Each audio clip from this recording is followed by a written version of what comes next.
dimension sa pastoral mystery, ang incarnation, ikan sa pagka-Diyos na himong tao. Ang ikaduha nga maoy base, ang iyang kamatayon, pag-antos, kamatayon, o pagkabanhaw. Kanya ang katapusan kayugto sa pastoral mystery mo ang iyang ascension to heaven. Din siya bigat at doon siya mabalik. No? So muna, constantly accomplish the pastoral mystery within us. Now, it is not only about externals. Ilahaglag na naagyan po sa kinailatman kayo. That's why you did us. And then what is the purpose?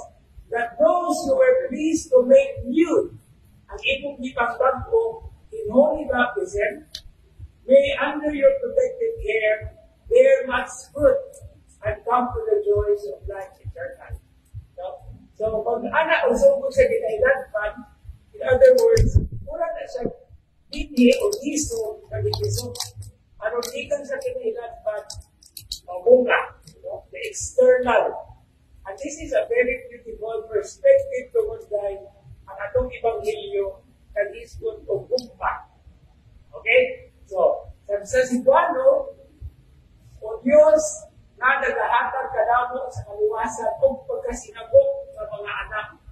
Tanawa